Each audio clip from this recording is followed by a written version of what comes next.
also what you need and what you have.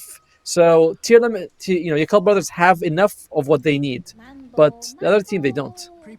Ooh, Yeah, that makes a lot of sense.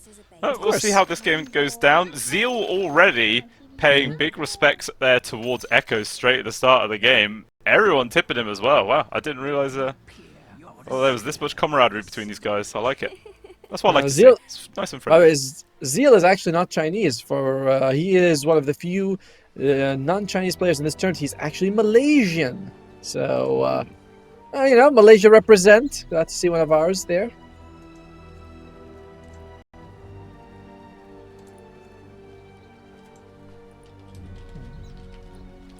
How about hello?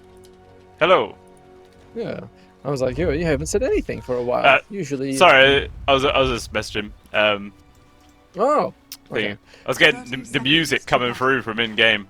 I was also like, that is different. Oh, by the way, Victory Feast on the Mars. Sorry, Victory Feast on the Mars. That's unusual. So we don't see this very often. But it is very good. If you can get kills, it's a fantastic one to work with. And I believe Darkseid also has taken the Heart of Battle facet, which is the other one. I think is attack speed. The battle begins.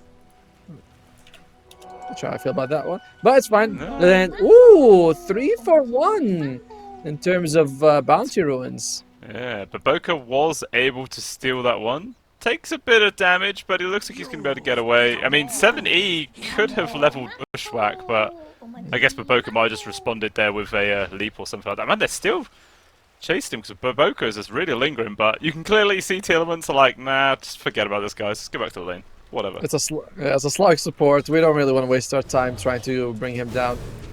So bottom lane, Zeal. I generally feel like you'll be fine for the Dire side. They might be able to get a kill on the Pugna, but that's about it. The Dire should have a decent time here for Yakutou brothers.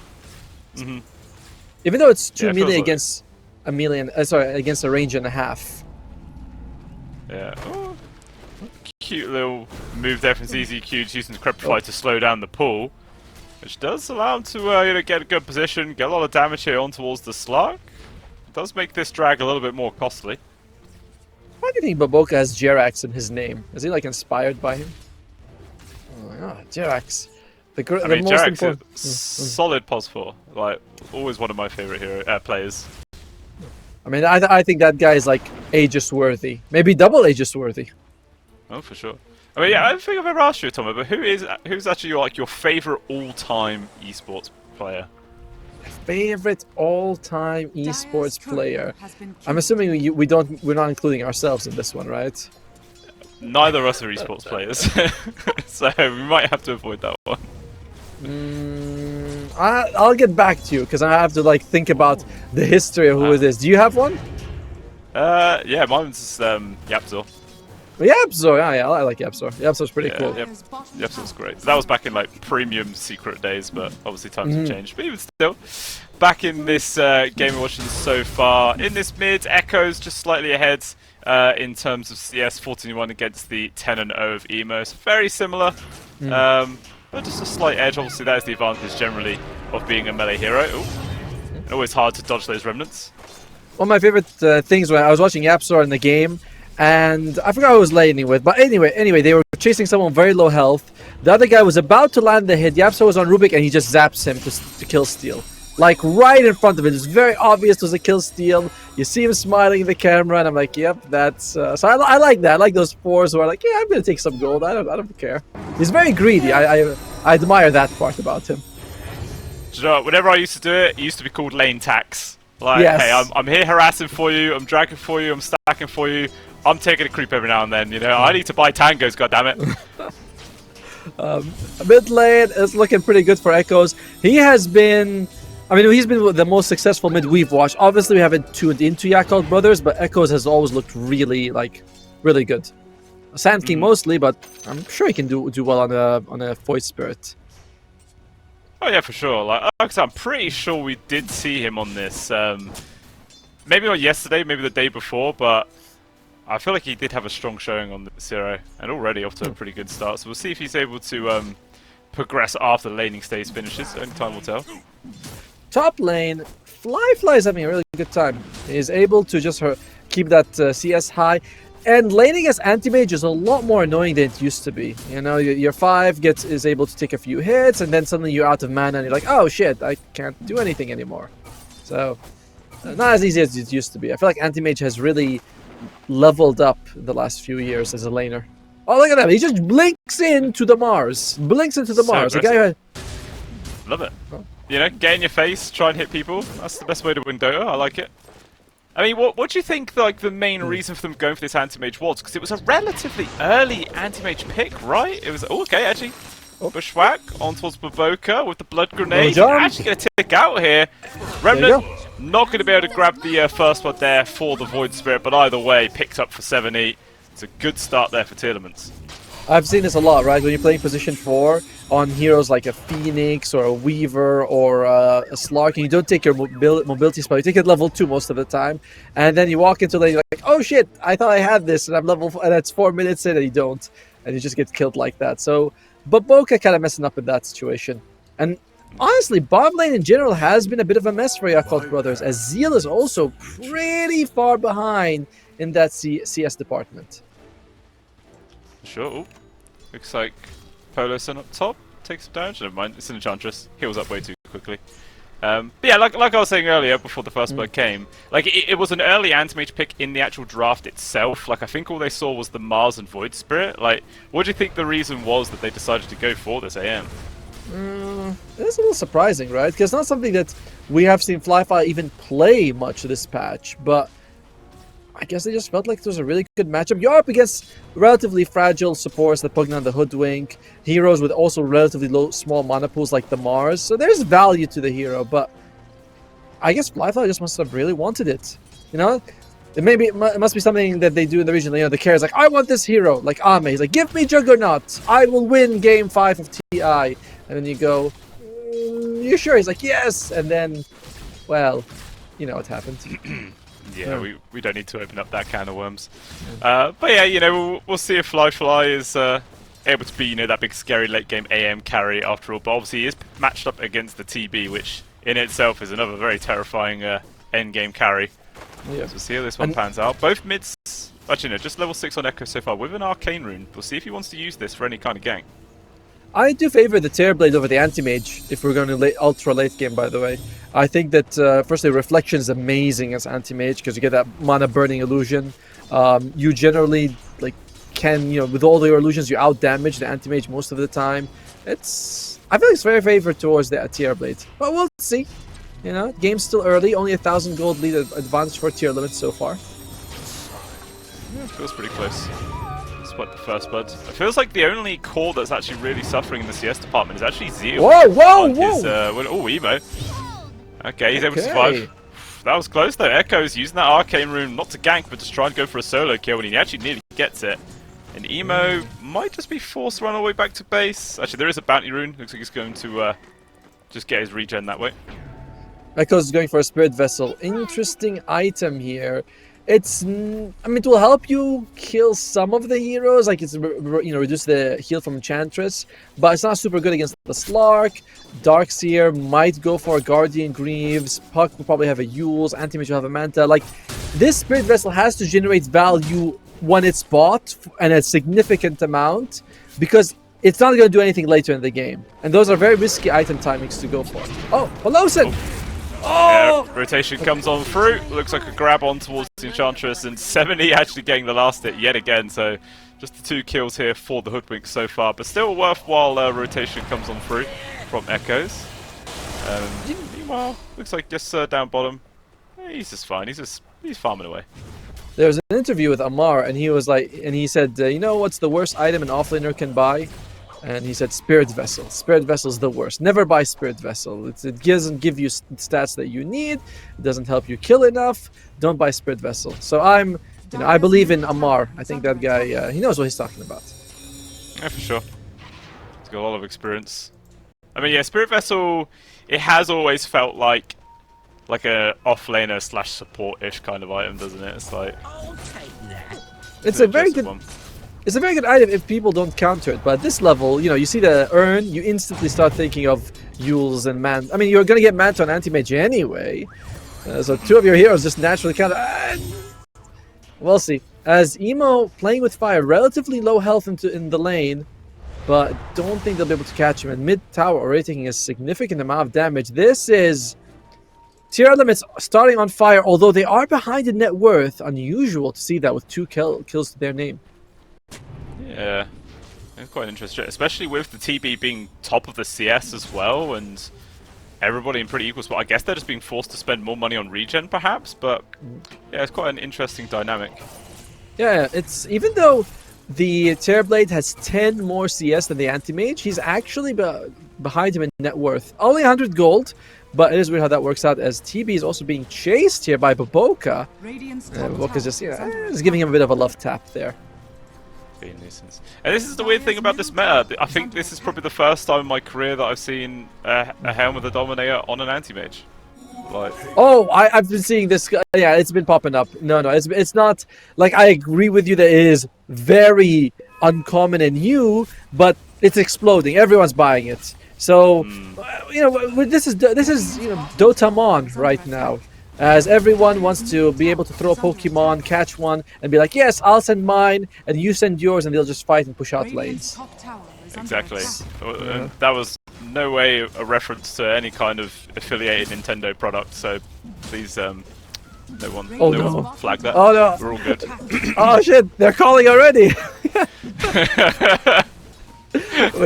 we heard you were saying something about capturing creatures and then fighting. Oh, but top lane. Lots of mana being burned, but not enough to go for a kill there. As mid lane tower is about to fall, Tearlaments really going crazy. Bot lane, actually, can we look at the Terrorblade? He is... Oh, he's just farming very low health. Okay. I thought he was about to die. He's chill. Min-maxer, mate. That's what we call it.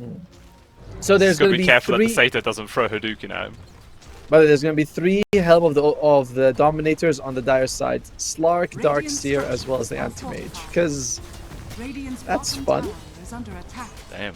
That's a lot of auras, to be fair. It is. Now I was thinking about, what if we have 5 people, each one gets Helm of the Dominator, and you put like the speed, the magic resistance, the damage, the regen, and just say, alright, 5-man mid, let's go. And could work. What about you all 5 of you, you all capture a tomato creep. Yes. And then as you're like pushing a tower, you all Helm of the Dominator a mid lane creep, all the tomatoes die and everyone gets giga buff damage and you just destroy buildings. Does that thing stack the when they die? If it doesn't, it should. Well, at the minute right now it's 11 minutes in and we've had 2 kills. Both sides not really, forcing the issue too much here. So and to be fair, it is rather hard to get kills on either of these drafts, They're, as we mentioned, very mobile and not a whole lot of catches. Oh, 7E? Okay, there you go. It's fun. Yeah, it seems to just be a lot of people running around inside the Radiant jungle last few minutes. Very popular area. 7E? Cool again. Conqueror Stomp. Ulti will actually connect there. Very nicely done. Takes him out. They've also got the grab here on towards Poloson, and he too will fall. To be honest, I was half expecting 7E to also get that kill. Just taking all the money this game. But good start. Oh, wait, the creeps! The Conquer creeps are killing 7E! The squirrel's in danger! Whew! Jesus Christ. So this is the power of all the neutrals, man. You get a tomato, you get a centaur, you nearly kill them. God damn. They are going to be able to at least get the top tower as well. As Fly. He's going to be fine. Just blinks out of range or anything. Yeah, I mean, again, Baboka, close to 6, going for plays like that. Maybe not really the time for it, but doesn't seem to matter, as both teams very set on this farming pace. Oh, Echoes.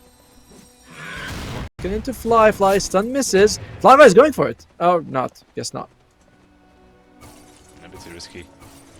Because no, he cannot solo a anti-mage at this stage of the game, especially in AM, which has basically had free farm level 9 compared to the actual Void Spirit himself.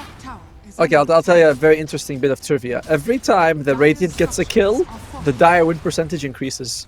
We're at 62% in favor of the Dire right now.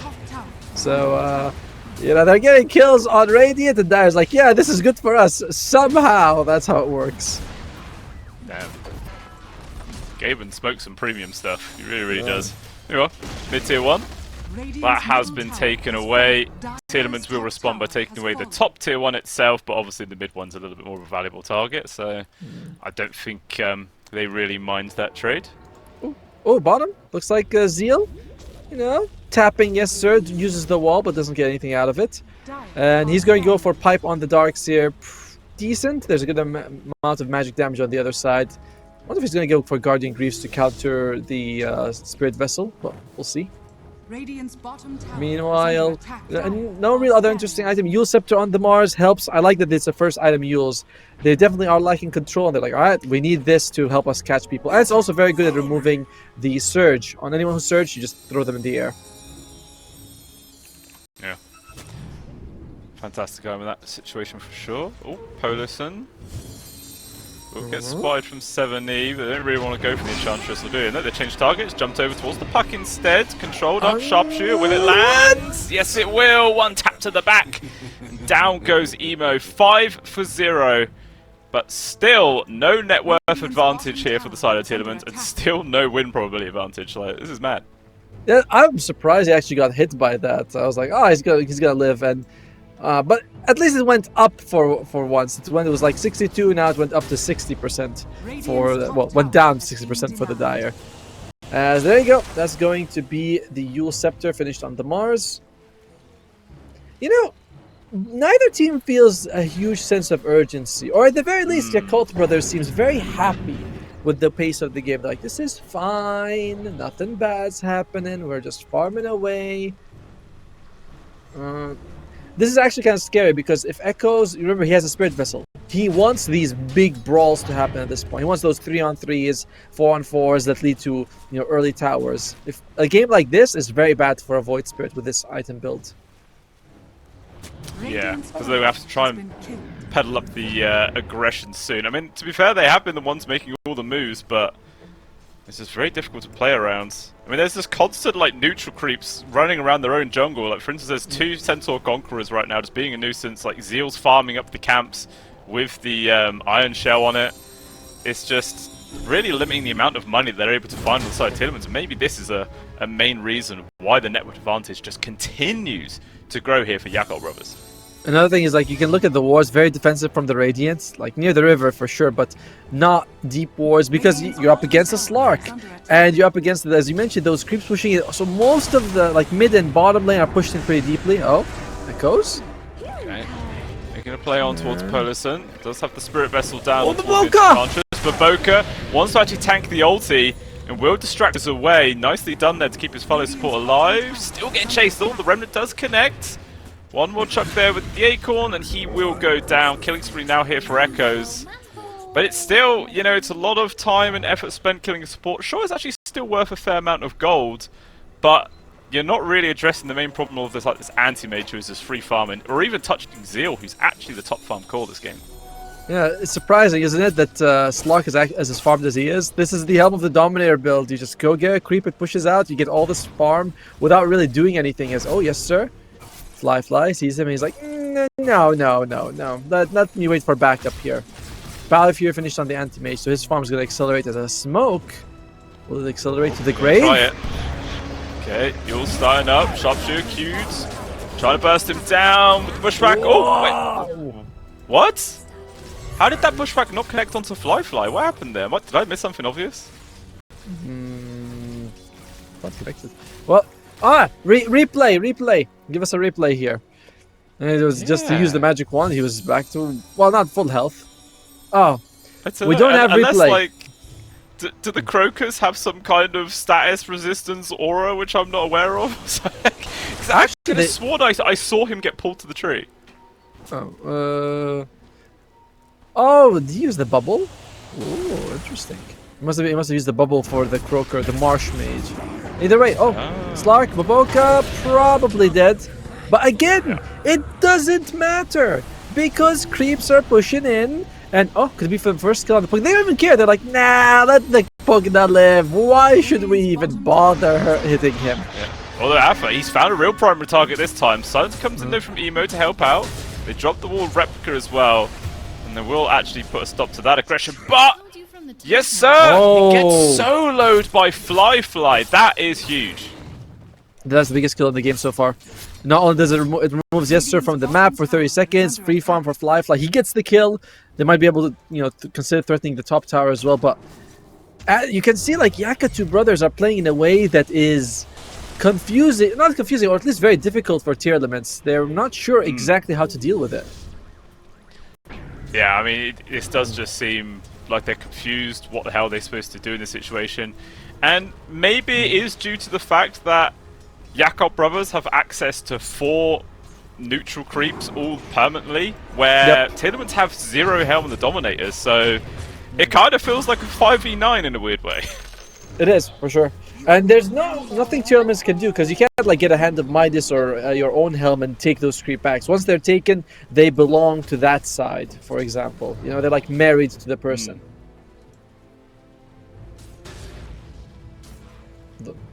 In the meantime, though, Yes Sir, going top lane again. And he's like, I died here once before. They'll never kill me again. Or will they? And Alpha as well as Echoes, their net worth is also starting to drop. At one point, both of them were ahead of Emo. But as we've mentioned, they're funneling all this farm into the Terror Blade. Both Void Spirit and Mars, they're okay farmers, but they really like supplementing that with some kills. They're not the best farming heroes in the game. Yeah, I mean that's certainly what they've been trying to do. Like they have found plenty, 7 for 1, but still at 20 minutes. Despite that, it is a 5k gold lead right now into the favour of Yakutou brothers. They're going to try and make a move on towards Fly. Oh! Alpha. I don't know. Was he out of range for the Yules? It looked like he was close enough, but I guess not. I thought so too, right? Because I mean, I was like, oh, he's he's gonna make it out, so he's gonna get a kill out of this, but no. As Baboka, what's he building on this slug? So everyone's building Helm of the Yules. I like it. I like Yules a lot as a second item choice. It's a bit of lockdown that they need, and in general, if you get caught, you can just go in the air, drop down, ulti, and you're usually fine. So it's a very nice item choice for him. That's unfortunate. The shard ends up going into the hands of ZZQ. Yeah. The garbage. The cast range is nice. That's the only thing you can say. Yeah, but compared to like a Hoodwink, it is very much garbage. Yeah. And look at that. I mean, it almost feels like he's touching tier 3, and that's not just a touch. He's putting his finger through the eye of the tower, and everyone's like, "Well, all right, I guess we have to go back and get something." Yeah, I mean, Emo's like, hey, nobody's TPing back here. I mean, Baboka is actually just keeping him busy. Obviously, he will die in the end. But Emo puts the tower down to half HP. That's also glyph used, so there's a few victories there, and it then forces them to TP back to the base afterwards. So yeah, this is just slowly and surely a win for Yakutou brothers. Sure, this is not a flashy win or way of winning, but who cares? It gets the job done. It is so dirty. Like, if you are playing the pubs and you're playing against this, you want the game to end, regardless of whether you win or lose. Like, this is just disgusting. I need a shower. Because I mean, the way... This to me is just reminiscent of classic Alliance, full-on rat Dota from like 10 years ago. That was just funny to watch, and yeah, it feels like they're summoning a bit of it here. Well, they're certainly summoning a lot, and it reminds me of that Naga Siren meta, if you guys remember. I don't know how many years ago it was, when you have a core Naga, she buys Radiance, illusion to every lane, and that's it, just keep them in their base. It's super annoying, super boring, and effective though. If it wins you the game, I don't think there's anything wrong with you using this. Yeah. In terms of items... Yeah, go on. I was gonna say, nothing big being bought. Puck and Darkseer now have blinks, so it's easier to get those coils into walls. The other side, they have a blink on the Mars, so should be able to jump on anyone he wants to. Yeah, make it much easier finding Fly, if they can, but obviously they've just got to be able to get him at the right time. Echoes on the Void Spirit is actually quite close to an Ags himself, 600 gold. A Silence will be handed down bottom though. So Gaffer, a little bit of worry. Sharpshooter from 70 trying to buy some time, but Emo's on the case here of the Hoodwink, trying to just TP out. Not going to happen though. Quick damage comes through. And that's actually a killing spree as well going for Emo, so even more money. By the way, look at mid lane. The Polos is pushing it with a creep. Like, look, that mid lane tower is just taking damage. No one's there to defend it. And yes, it's only like a ranged radiant creep, but still it's just free pushing that they're able to do. It's all this chip damage adding up to a 7,000 gold lead for the Dire side. Yeah. I mean, I know you were saying as well that late game you prefer a TB over an anti-mage, but I mean, yes, it is like a 2k advantage on the anti-mage. Like, does that make it so it's more favored for him instead? I wouldn't say so, no. Like, I would, if they went, you know, toe-to-toe right now, I'd still favor the Terrorblade. But I did also say that I think Yakutou is going to take game 1 with the draft because of the lack of catch that they have for a Slark, Puck, and Anti-Mage. It's not enough. So, and reminder, even if Terrorblade is better than Anti-Mage, you have Puck, who's a lot more useful than a Void Spirit, and you have Darkster making illusions. So, I did not predict this playstyle coming out, though. No, this is quite a surprise, to be honest with you, but it is working very well. I mean, 24 minutes, and to be honest, this whole game, I think we can confidently say that Yakutou Brothers have not actually made a single play. Yes. They've just been kind of playing their own style this entire game, just farming away. Sure, they die every now and then, but every time someone dies, it's distracting 3 people, everybody else is farming, and yeah, they're just happy to really play creep killing simulator so far. We'll see how long it goes on for, as we do have a smoke move here from Tearlaments. Jump forward. Oh, actually, Eva's going to turn around here. They get the smoke, they vacuum them both in. Echo's in danger, he's going to try and escape here. Has one Astral Step available, will be able to get it up towards the high ground, trying to TP. But the Watcher with the high ground vision allowed him to get off the Mana Void. That's a real Feels Bad Man moment. And now Surge on towards the Croaker with Baboka managing to get the grab on towards ZZQ. Looks like a third death, and this looks like it could be the time where Yakutou Brothers is going to pump up the ante here at Tomo. And by the way, this is something that was almost inevitable. When you have such good pushing on all 3 lanes, the enemy team is going to split up. They're not going to stick as 5, you know, push 1 lane and lose 2. And they've been waiting for this the whole time. Yakutou is like, oh look, we find a couple of guys by themselves. Let's jump on them. They get these easy kills. Now 11,000 gold ahead for them. It's super well played, by the way, but it's very different to the standard Dota that we've been seeing. That makes me wonder what Tearlaments needs to do in the next game to ensure this doesn't happen. Because what are you going to be banning out? Like the Darkseer and the Slark? Well, okay, there are other heroes who will be building this Helm of the Dominator. Yeah, I mean, it feels like almost any hero in this game right now can just build Helm of the Dominator and feel fine about it. Like, I don't know if there's probably a hero where it's like if you get Helm of the Dominator, it's utterly garbage at this stage of the game. Now, to be fair, Yester wasn't in that fight. What is he going for? He's about to have the Butterfly. Okay. Butterfly helps. It's not like anyone on the other side will want to build an MKB, so we'll see. Alright, you know what I want Tearlaments to actually do? I want them to, like, you know, smoke as 5 and try to go for a deeper push. Try to put the wards maybe on the enemy side. I don't know if that's worth it. Because Echoes next to Zeal. Ooh, doesn't catch him in time. But you have to start thinking, like, guys, this chase them around the map thing is not working.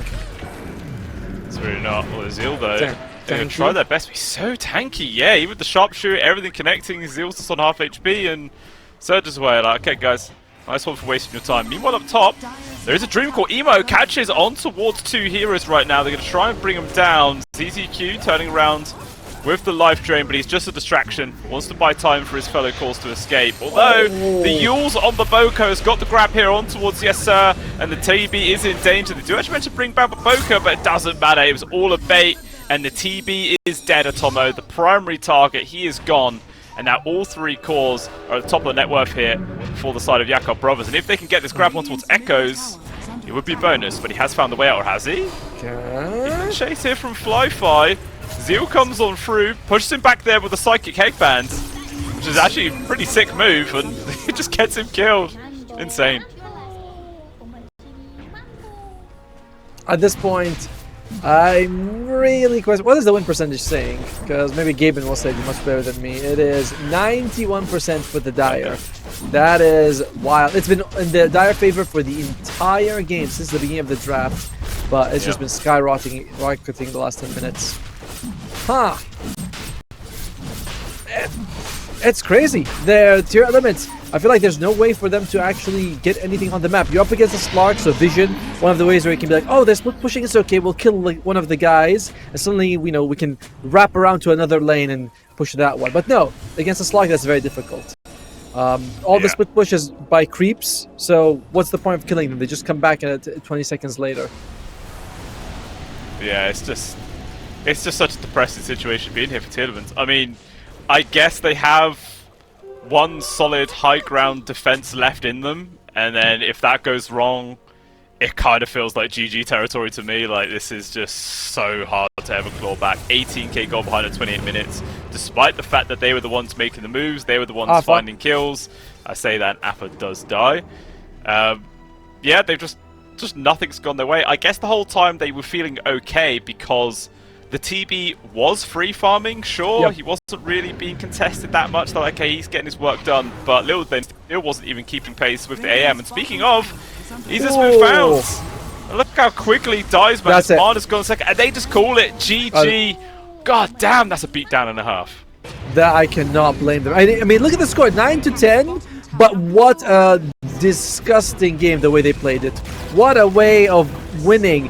Completely legit, and I commend them for playing it this way, but when you are against it, this feels horrible. You do not have the heroes to deal with it. You do not have like the mobility. You don't have the catch, which we mentioned from the beginning. So Earthshaker and the Medusa. This feels like a more fair, strong, manly game, which is what we wanted to see. Yeah. Five people running at each other, punching, dying. That's great. I like it. But which team do I think is gonna win? That's a hard one. I'm not actually sure. But I think I'll go with the Yakutou brothers because they played the first one so much better. But only that. It feels like they stuck to their game plan very well. Yep. By the way, Alchemist starts with seed money. He did not take the Aghanim Scepter one, where if you give Ags, you get free GPM. I've seen this as well. It's like, oh, you have a bit of a better laning phase, you have a little bit more items to work with, and since you are not the best laner, this does help. You look at him, he's like, boots, tangos, blood grenade, branches, 2 sentries. This is very nice. Yeah, it's basically like starting off with first blood, just get the game rolling. Fair enough, yeah, that's how it works. Baboka was in a very... Oh, wow. Baboka actually just perfectly juked his way through the trees, so 70 and Appa never even knew that he walked straight through the middle of them. That was kind of crazy. With 720 health against a Centaur and Hoodwink, I think that he would have been fine. Like, I don't think he would have died, even if he got caught. We're working with here. Fly, they're just going to zone them out. Like, no, this is our bounty ruin. Yeah. Just going to be 2 for 2, though, as... it looked like Zeal didn't really want to try and contest up against EZQ there, so nothing ventured, nothing gained. Standard split on the bounties to start off. Alright, so bottom lane, it's going to be Dragon Knight and Bugna against the Centaur and the Hoodwink. I definitely favor the Centaur and the Hoodwink combo. If Bugna's out of position, he's relatively low health, although he did start off with decent amount of extra stats, actually. But if he's out of position, he can be killed. Actually, I'm surprised how much health Bugna has at level 1. It's way more. All of Pugna's stats at the start of the game surprised me. He's so quick, his damage is okay, he's got decent stats. It's like... It's kind of crazy, to be honest, just for a level 1 hero. You know, at one point, Pugna had 4 int gain, and people were like, that's insane. Now he has 5.2 intelligence gain. 5.2! That is... I don't know, that is insane. Now he has 5.2 intelligence gain. Oh, well. But... yeah, he also has a blood grenade, which is one of the reasons why I was like, oh, his health is so high because of the blood grenade. The best item in Dota. Alright, let's look at the other 2 lanes, see what we're working with here.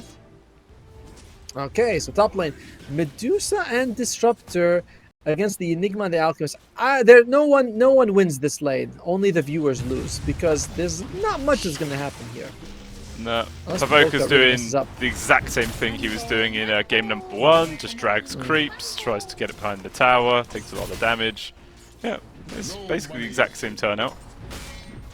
I expect top lane is just going to be the course farming and the supports kind of poking each other. We'll see who can poke harder. Baboka, I think, did he pull a lane? Yeah, he pulled a bunch of creeps back. He might end up farming 1 or 2 himself. Nah, he's not going to do that. But yeah, he's going to need a few levels. Once he hits level 6, that's when you usually find the Alchemist jungling. Until then, they tend to stay in the lane and be annoying. Yeah, going to steal the water rune as well. He's very frustrated. Emo getting involved as well. Doesn't actually have any points into Waning Rift, but maybe the right clicks alone will be enough to get the kill here. Nice dodge. Oh, he's got the curveball. One more orb, commits, there it is. First blood, picked up for Emo. Very nice kill to start off the game with. And Baboka with, wasn't even a gank, he was just coming to screw a rune, but, you know, gets a kill instead. He's very happy with that. Meanwhile, Flyfly is also doing very nicely for himself at the top of the CS, him and Emo. Mid lane, that kill will set up Puck very nicely for the rest of the game. However, my eye is always going to be on Baboka, wondering when he's going to jungle, because that will be when I feel like Tearlaments start. You know, the timer starts ticking then. And it's like, all right, you guys got 25 minutes to win, or everyone's going to have Acceptor on the enemy side. Oh, Pelosin. Because that bottom not been too much action going on, really. Just again, the supports harassing each other. The DK and Centaur are both pretty damn tanky, so no one wants to really harass them. They just kind of right-click each other every now and then, but that's about it. But yeah, pretty much in the CS department, there's only 5 separating top and bottom of all the cores. A very stable game. Look at the denies. Look at the top with the bottom 3 supports. 0 class hits, 0 denies. You know, you're in your situation, and you're like, does it make a difference if I'm even here? You know, you go to a party, you're like, no one seems to say hello to me. Should I just leave? What am I doing with my life? I wish I knew how that felt. Oh, I bet you do. Damn, my bluff didn't work. Gotta try. But so far, Echoes. One thing I wonder about for Tearlaments is who's going to be starting to make some space for them. They have the Hoodwink, which is a very active support, that's nice, but Disruptor tends to be a guy who requires the rest of his team to do stuff. Ooh, okay, got it. Okay. But might lose 70. Yeah. Spending it! Curveball just about connects. There you go, second kill on the board there for Emo. This time just to support, but hey, a kill's a kill. He'll gladly take that one. Yeah, so the worrisome part right now is Tearlaments. Let's say we're fast forward 7 or 8 minutes. Who's making space on the team? Will it be the Earthshaker and the Centaur? Because if they don't do well, like Medusa's gonna farm, she's not gonna get involved. You need the other guys to make space for the team. I mean, to be fair, Echoes is still CS, despite the fact that he did die earlier on. So we'll see how well he ends up doing in the long run. I mean, as this mid Earthshaker, is it pretty much you have to go for like first item blink just to be able to go set up those ganks to make space, or can you go more of a greedier style and get stats? I see some people go Kaya first because it helps you farm. So we'll see if he decides to go that route or not. It's all on Echoes. So far, he's got neither one of them queued. Neither the blink nor the Kaya. Oh. Yes, sir, not walking with a whole lot of mana here. Needs to be careful. He does have... Oh, they're going. They're doing it! Ooh. Actually, just going to go for CZQ though, but with the old Malefice stun should be enough. Even Polison comes in there for the kill secured. And down goes ZZQ. So this time, it is it's actually Yakutou brothers with the kill lead. But at least this time round, they actually have the gold lead as well, Tomo. That makes a change. Yeah, it's all good news for the people who are rooting for them, right? Yakutou brothers are just like, this is the best thing ever. Yes, sir is really playing with fire with that amount of mana. Like, it's a couple of nether blasts and he's dead, basically. He does have the Lotus Orb, but it's not much. Yeah. Yes, sir is probably the most... bring him a mango, that's about it. Yes, sir is the most important hero for the Dire side by a lot, because he's the one guy who I feel like is not countered at all. You can stone gaze and walk into like Enigma's black hole, you don't care. Same thing with like Dragon Knight, there's no real counters for you, there's no BKB, no Lincolns. Yeah, I feel like this, if Yesser has a good game, they can win this one. If. I mean, so far he is actually bottom CS and bottom net worth, but again, There's not a huge rift really between all the cores. I mean, it's about 500 gold separating the carries at this stage of the game, which I guess isn't too much. Oh, Echoes though rotates up towards the top, just walks in towards Zeal, drops the Echo Slam, but Zeal though is still pretty healthy. They're going to try and push more on this kill. Glimpse backwards. Oh, Eidolon blocking him up. Black Holes point blank. Maybe he can kill ZZQ here with the Eidolon's extra damage, but it's not going to be enough. So they will be able to secure that kill. Even goes over towards the Medusa, and they get rid of Black Hole. That's a lot of wins there for the side of Tearlaments. Oh, that's a very nice move there by ZZQ. By the way, he has taken the 2-point Thunder Strike on the Disruptor. Not sure I love that, but worked out for him decently in that fight. As Baboka, he is going Helm of the Dominator. Okay, all right. I think we can't be too surprised by that, can we? No, we can't. I mean, I was thinking about it. It's kind of like a Hand of Midas, you know. And if you're Alchemist, it just speeds up your farm so much. It's not so expensive. You can either use it on to pressure the late, so you can be like, look, guys, I'm still useful. I'm not just AFK jungling. Comes into the enemy side, he spots that there's a stack, but 70 is here as well. He's like, oh, guys, let's kill this guy if we can. I'm going to be able to, though. I know it might be a silly question, but with the Helm of the Dominator on the Alchemist, that does still give the Grievel's Greed, right? Yes, I think so. It does, okay. Had to just double check. I mean, I think so. To be fair, I haven't, like, I'm going on probably, but when he builds it, I'll be clicking on him and seeing the first time he uses it, I'll tell you. Okay? As, oh, they're stealing the stack. No! Wait, Echoes is coming. Oh, Echo Slam off cooldown in just a second, but unfortunately most of the creeps are already dead. Good Fisher block, though. Fly is now trapped. He's going to try and run backwards, but Boka is here. Charges up the grab. There's going to be the Echo Slam, though. Connects on towards the two of them with the involvement of Afa. Helps them get on top, and that is 2 kills going the way of Tearlaments. Balancing the score 3-3, but still just a slight net worth advantage here for Yakutou brothers. That greed getting punished right just there. Oh, well, I like it. I'm glad like I said, I'm glad Tearlaments is having a better game than the previous one, because I did not want to see that stop again. Interestingly enough, Medusa is very low in this farm department. I did not think that he was struggling this much on Yes Sir. Huh. Yeah. 70? Seems like he's been having okay, but not translating that way, is it? But Echo, there you go. There's a Blink now in the hands of the Earthshaker. Sure, his ultimate is still on cooldown for 90 seconds, but he could probably get a kill on a few different heroes even without it. I think I like that he went for this more than the Kaya. He feels like, okay guys, listen, I don't want us to be run over this game like the previous one.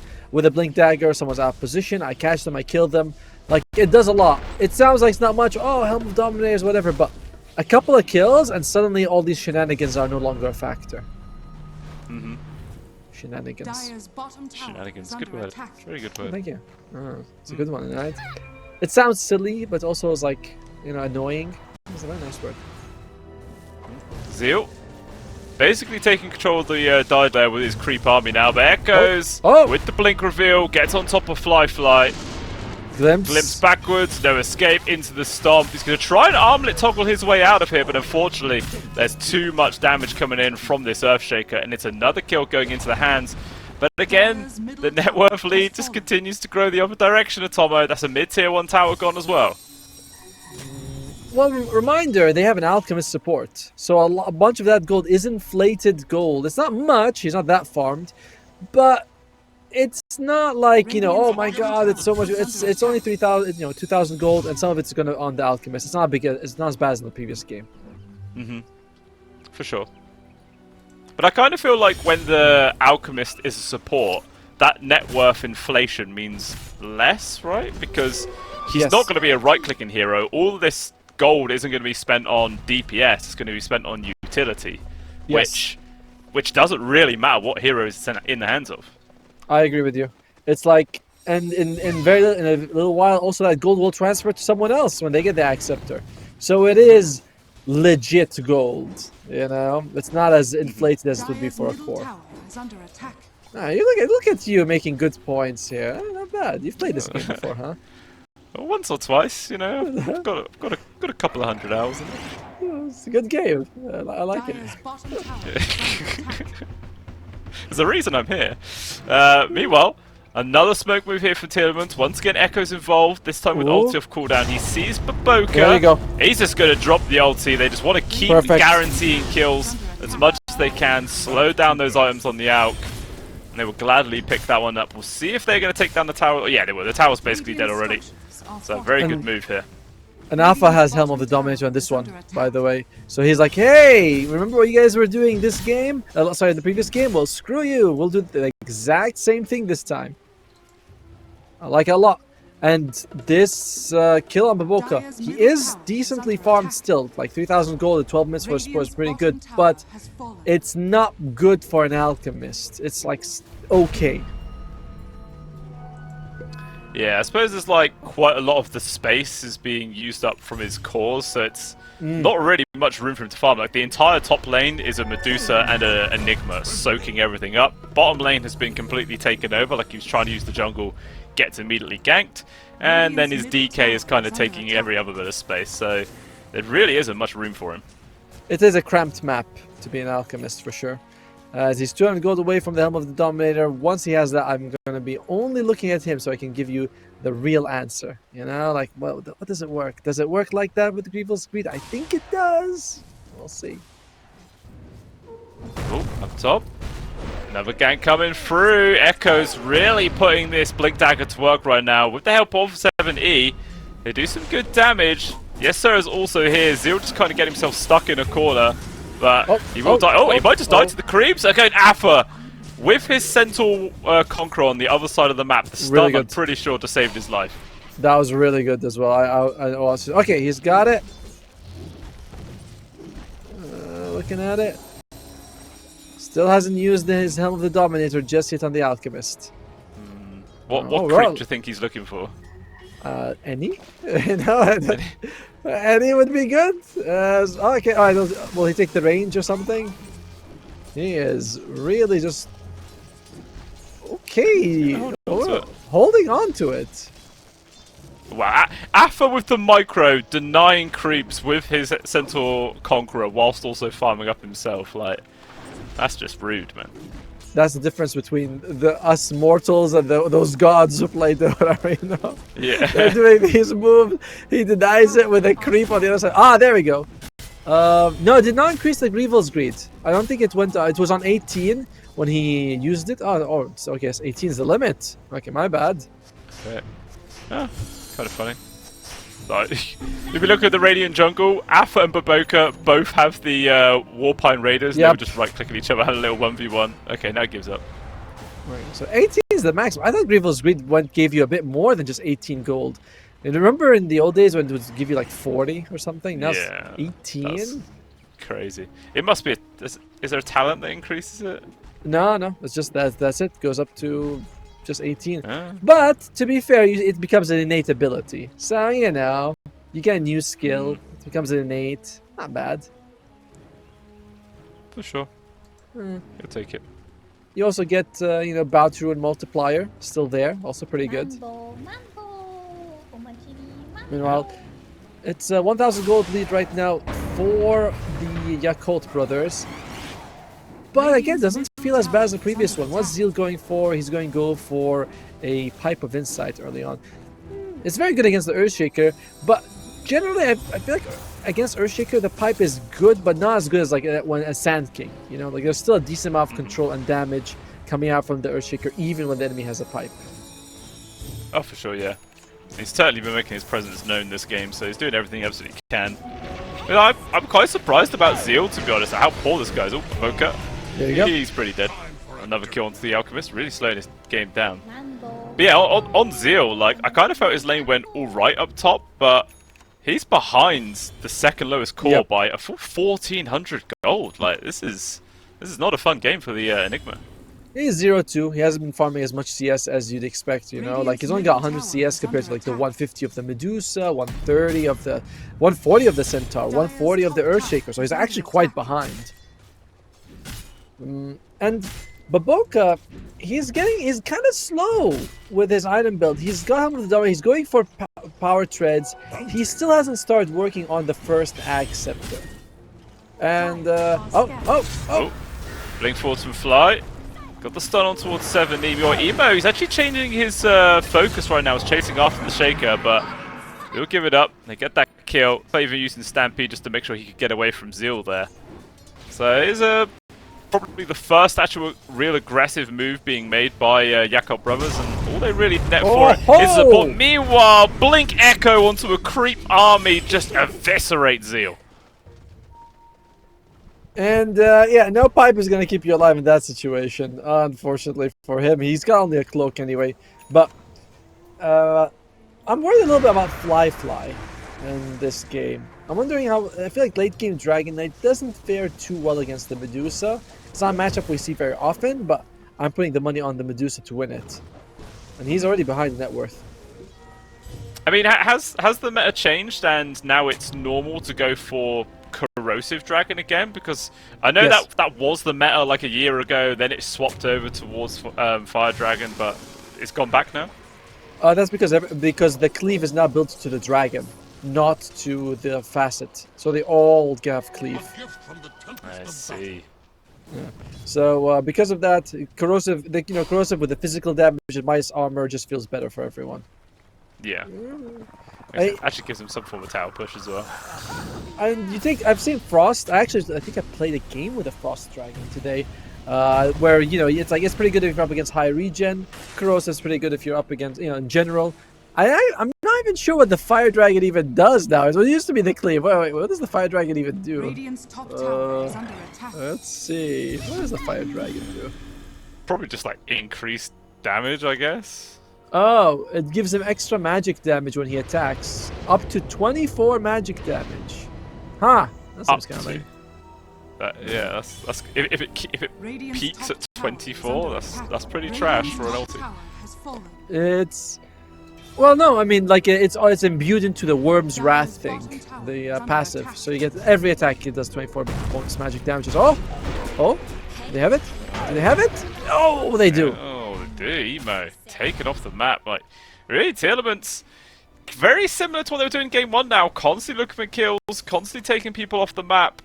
And it's definitely working, and the net worth lead for once is not just completely flooded into hands of Yakutou brothers. They are actually ahead by 1,000 gold. All three of their cores are in a very, very comfortable position. It's only Fly that's nestled in between them all there in the actual chart. So they are doing a fantastic job thus far. And Baboka, he's going for Blink Dagger. Okay, so it's not like an Ag and Scepter Rush, which makes sense for the facet that he picked, I guess. But if you're picking position 4 Alchemist as a Blink catch kind of guy, there are better options out there. Okay. I mean, if he was to go down the Ags route, who would be the first person to get it? Would it just be the DK or? I think Puck. Enigma's also pretty good. But Puck and then Enigma or DK doesn't matter. And the Pugna's last for sure, if they even consider him. Yeah.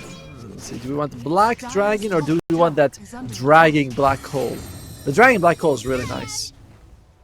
It is, but I suppose until you get a BKB, like one glimpse and your ulti is cancelled, so I guess you just can't even really risk it. And Zeal's not even got BKB queued up. He's actually going for Pipe, and then who knows if he'll even go for one after that. I think you're right. This will be. Oh, okay. That's a good kill. He's dead. I think you're right. It will probably be the Fly who gets it. Just because, imagine even if you get BKB, you blink, BKB, Black Hole. It's amazing that Enigma walks in with a Stone Case, and there's nothing you can do as against the Medusa. So might as well give it to the Dragon Knight after the Puck. Well, it looks like they're just trying to apply some pressure now with this Aegis in tow. We thought about it in the tier 2, but the Tormentor is up. And they're making a beeline straight for it, but Tearlaments know this. 3 of them, by their tier 2, have smoked up, even TPing in a Disruptor to join in on the party here. So the gank is coming. We'll see who's able to get the advantage. Although the Tormentor it's already dead at Tomo. God damn, it dies so fast. And they're just straight up TPing out here. Yakutou brothers, a quick hit and run maneuver, and it is successful. It's Acid Spray plus, as we mentioned, that Corrosive Dragon. So tons of minus armor adding up right there. As Echoes is like, maybe someone's still there, but even he blinks in, can't catch anyone. I like this move though. Everybody TPs back to base and they immediately smoke their own. Oh! Go for the wisdom. Ends up finding a free squirrel. He's dead. And Emo takes the shrine on the other side of the map. So double shrine coming out for Yakutou brothers. All of a sudden, you know, they're putting their foot on the gas a little bit here. Yeah, for sure. Like the XP is now, I believe, completely balanced out. There's no advantage there. The gold lead just flew through the roof. And yeah, look at that chart. Just skyrockets right now. 3k gold advantage for the side of Yakutou brothers. So just like that, they do take the lead technically, but Gaben's still preferring them on the win probability. Well, I mean, maybe Gaben really hates support Alchemist, who is now 22 minutes in the game, starting to work on his first Acceptor. I suppose you could also say that, you know, the earlier Ags doesn't provide as much value, maybe he feels like he's getting more out of this Blink Helm power treads. It's hard to understand exactly why he delayed it this far. I mean, I guess, like, Ags for the puck, like, I guess doesn't matter too much until the puck actually does damage, right? Exactly. So I guess he needs more than just a Witchblade, so it doesn't matter to rush that. And the Black Dragon, I mean, what is that? What is it? Does it give you just more damage and stuff? A little bit of like a little stats that makes you able to fly over cliffs and all that sort of things. Yeah. Free pathing stuff. What else does it give you? Yeah, more damage and the more, you know, effective Worm's Wrath. It doesn't actually say how much extra damage it gives you, by the way. It just says extra damage. It's very vague, like all of the information that this game gives you. It's like, well, how about, I mean, are we talking 20 damage per hit or like 80? Because that makes a big difference. We're like, nah, it's more damage and Worm's Wrath is more effective. But like, how is it more effective exactly? Like longer duration? What is more effective? But you just never know. Feels like it just needs in brackets. Go try it on the test server. There you go. Find out yourself. Okay. Thanks, pal.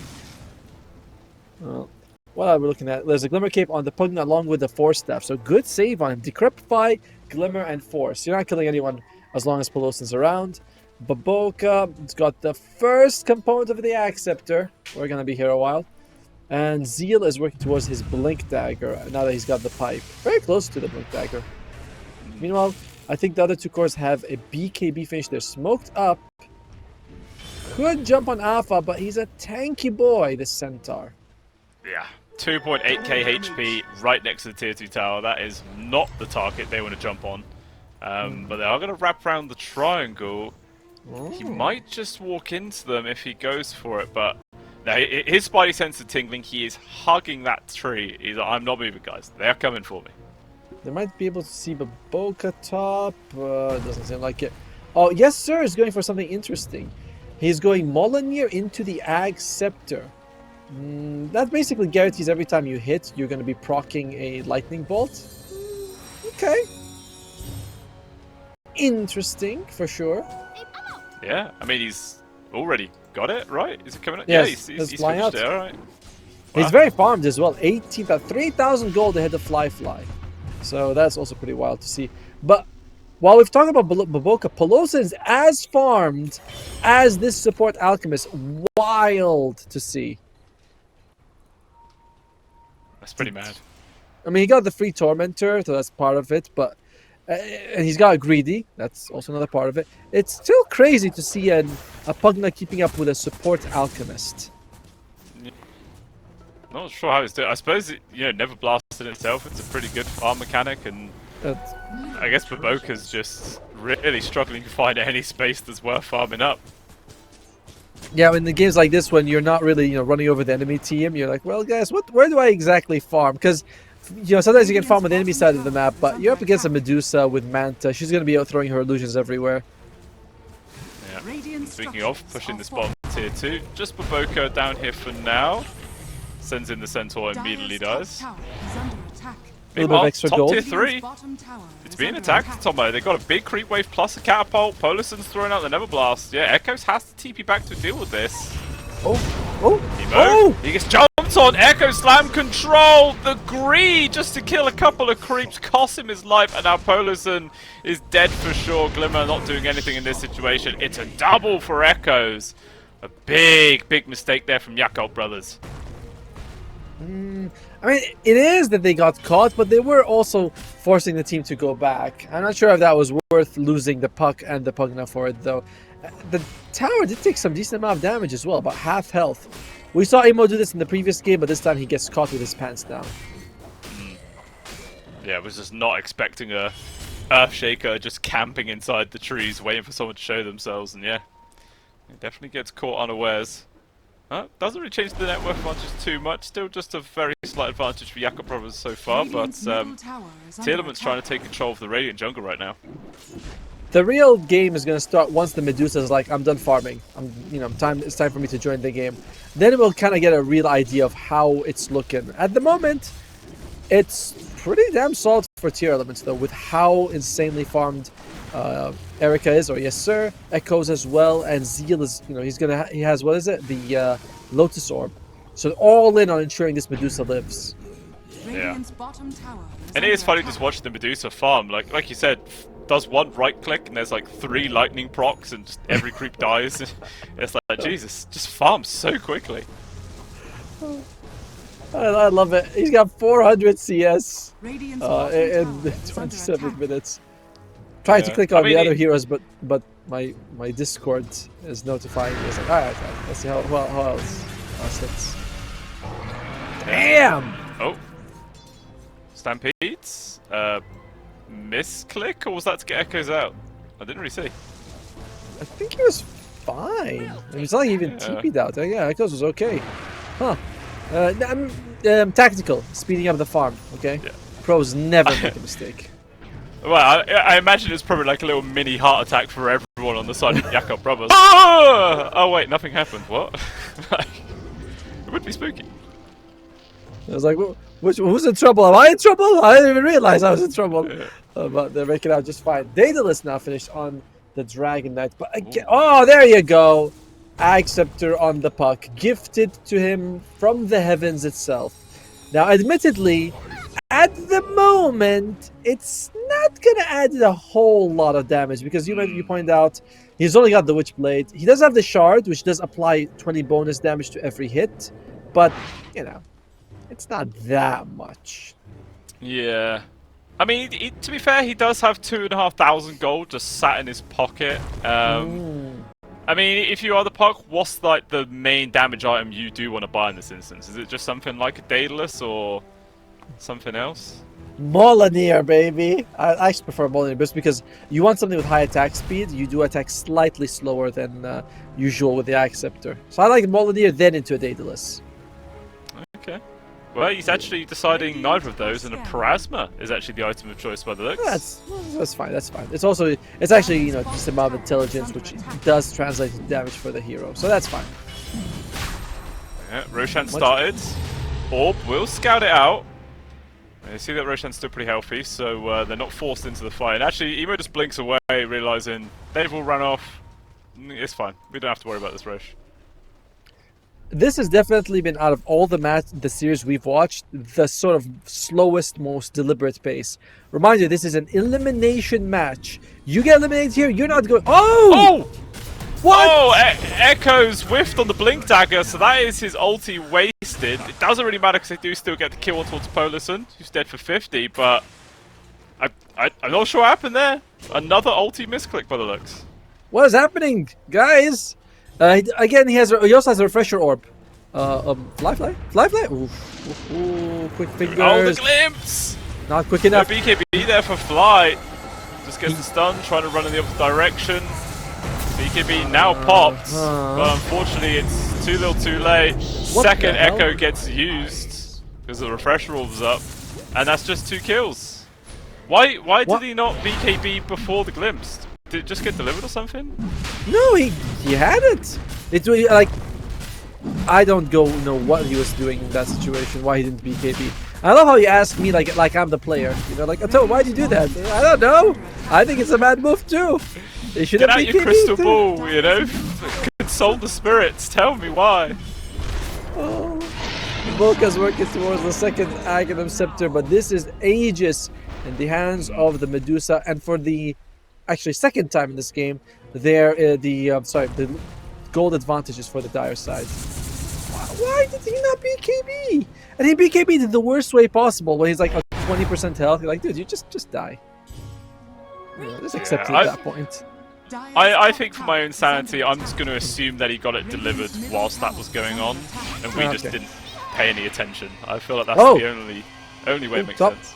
Top lane, the Coil does latch onto the ZZQ, but he isn't able to get the kill as Emo continues to just push top lane. Gets about another 500 damage on that tower. TP coming in. Stampede used, but it's just trying to get Echoes out of danger. He's fine. Aeon Disc, just too good. They have a flag bearer on Zeal as well if they want to push now. And I like what he's going for. Oh, sorry, on Alpha, not Zeal. The Centaur is going for the BKB into the Ag Scepter. I love that at the beginning everyone laughed at this card. True, it was like 3 years ago it was introduced, but now everyone's like, hey, this is the best thing ever. Everyone should get on the Centaur. For a Medusa, it's fantastic. Oh, 100%. You just become a roaming sentry gun, very hard to deal with. You can see Tearlaments invading the jungle. They will get spotted there by the creep army of Zeal, so no one's going to fall prey to this gank. Allows them all to back away. One thing I want to say actually about the itemization here from Echoes, he has Aeon Disc plus Refresher Orb. Yes. Can that just go very awkwardly where you refresh and use ulti and then you accidentally trigger Aeon and your second ulti does nothing? I've been there, right? You're already, you're like 20% health. You refresh the Aeon, this automatically procs. You throw an Echo Slam, does no damage, and you're like, oh damn, that is not what I was hoping to do, guys. Whoops. So yeah, it can backfire for sure.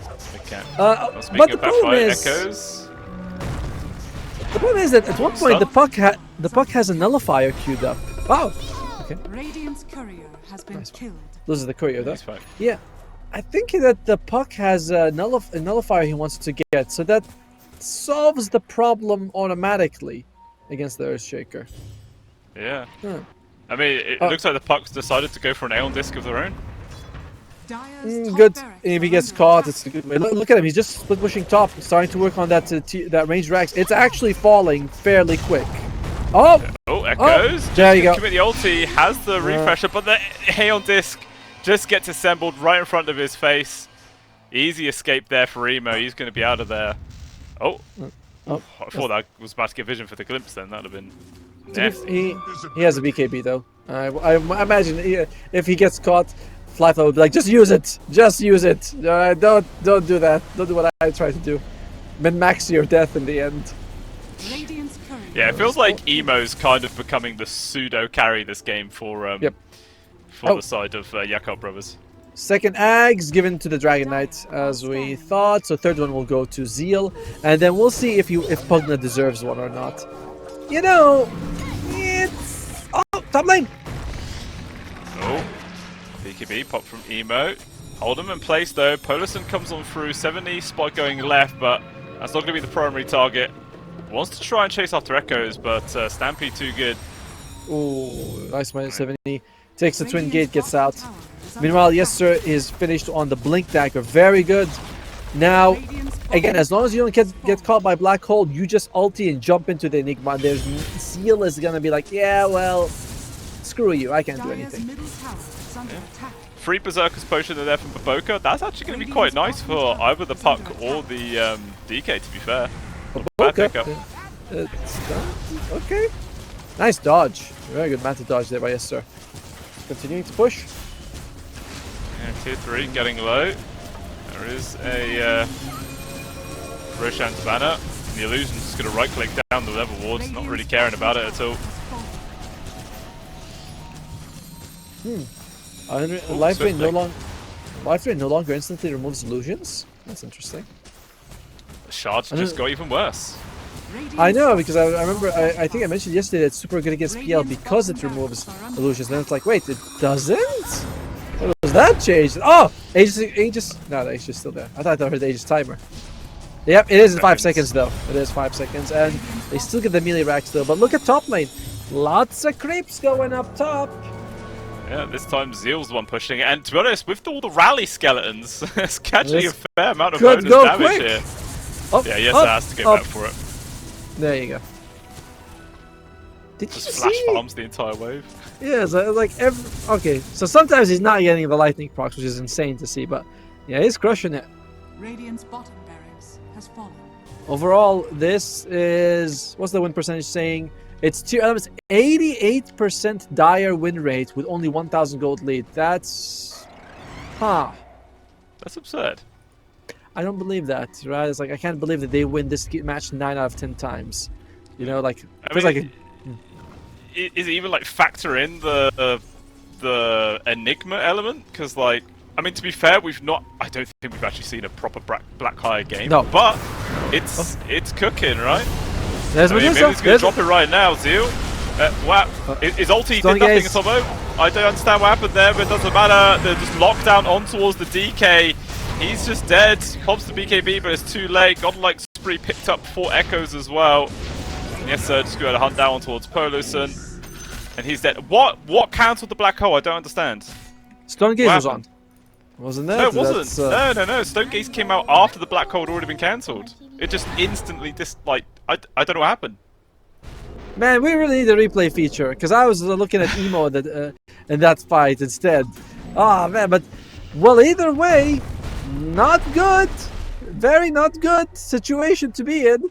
Luckily for them, emo is able to push out the lanes a little bit, but not. I don't know what they're trying to do here on Yakutou Brothers. These fights have gone terribly for them. It really has, and about to be worse. As Zeal was just casually found, trying to split push. Actually blocked inside the trees by his own Eidolons, but I don't think that really matters. He's going to be dying. Okay, Blink off cooldown. There you go. Okay, let me just hide in the unfortunately, trees. Scurry just runs straight through the middle of him. Rip already. Oh, Emo's here. Maybe he's going to try and get a little bit of revenge. So many damage barriers actually for 7E. Stampede just to get him out. Meanwhile, there's a push going on in the middle set of barracks at Tomo. Tier 3's already gone. Building's under danger. And Glimpse comes out. That's going to be the Polosin. Wow, what a turnaround from game 1. Dude, Yakutou Brothers just... Oh, okay, there we're going, we're going. Okay. Stun gets reflected, though. BKB now just come off cooldown here for Fly. He can't even use it there because there's an Axe in the hands of this Disruptor, so he's just immediately dead. They buy back on towards the Enigma, but he still needs to have ultimate for another full minute. They killed CCQ. Oh, Medusa! He's getting low. He might actually die here at Tommy. That's a big kill to find there. Dead for 100 seconds, no buyback. Aphos is going to TP out. Echoes? Is he thinking about trying to go for his play? Okay, just trigger an A on disc. That's good enough. But Medusa dead for a long time. We'll see if they can do anything with this. Yeah, they don't lose the racks as well. It's like you said, it is emo against the world right now. Because Zeal and Fly, you know, with all respect, they're not doing anything this game. No. We haven't seen a single useful black hole. Fly, that was just insanely bad. This dieback that he just did. We're jumping in without BKB up against the Acceptor of the Disruptor. It's all emo. Reminds me of a certain other tournament where emo was doing a lot of work as well. Yeah, he's known for it. Maybe that's the whole game plan here from Yakutou Brothers. You know, trying to get him in touch with his past. Like, remember that time? Do it again. You used to be so good, emo. You used to say, like, all right, fine, I'll do it. I'll crush him. He's also going for Nullifier, which is really good up against those like Lotus Orbs and Aeon Discs coming from the enemy side. Glimmer Cape, Ghost Scepters. There's a lot of things he can remove with it. Yeah, I mean, he does have enough to complete Nullify, but he won't have enough for buyback afterwards. But it doesn't look like he cares. No, he's not interested in buyback. That's risky, I think. Very risky. He might think that, guys, if I die, we're losing anyway. So might as well, like, if I die and come back, it's not gonna make a difference. But if I die and kill 2 or 3 people, it is gonna be a huge factor. Flyfly did something interesting. He sold the power treads, but he's keeping the moon shard.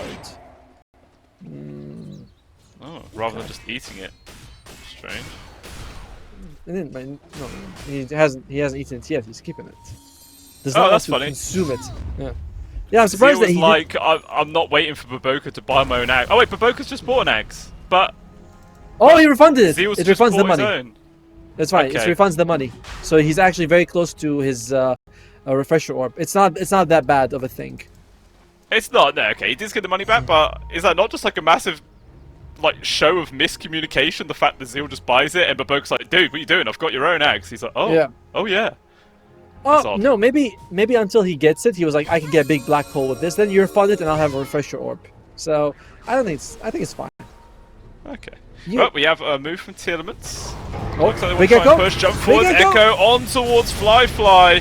They got the grab on towards the DK, and he's just dead again. Atomo gone for 90 seconds. Polarson also separated. Although in the backline's Emo, he's able to pick up 7E, but that is not a good trade whatsoever. 2 for 1.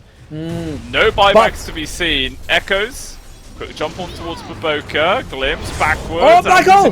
Here's the Echo. It's the first decent black hole this game. Where the hell Where's is the Emo? damage? Emo! He's distracted by CCQ, so they don't kill anybody. Seal as well as Baboka just Emo! die in a second. And now Emo, what can he really do here? They tip him. He gets echoed. He's controlled. GG. He looks dead, and GG is called. We'll be seeing a game 3 in this series. I mean, honestly, Fly, somebody check on that guy. Make sure he's doing okay, because that 2 times, just no BKB usage when he really need to. Emo getting distracted, like you mentioned, when the black hole on 3 was going on. You know, they come out of kind of nowhere.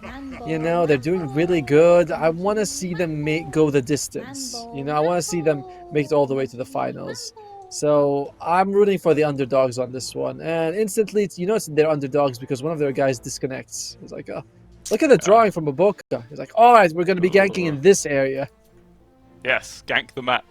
That works. I mean, one nice thing about, you know, Tearlaments winning this game as well is the fact that the grand finals won't just be a repeat of the upper bracket finals. You know, Tearlaments and Hongxi Sangshu have not actually played against each other yet so far in this qualifier, so that will at least make it feel a bit fresher, if you know what I mean. You know, give something a little bit new for people to watch, which is always nice.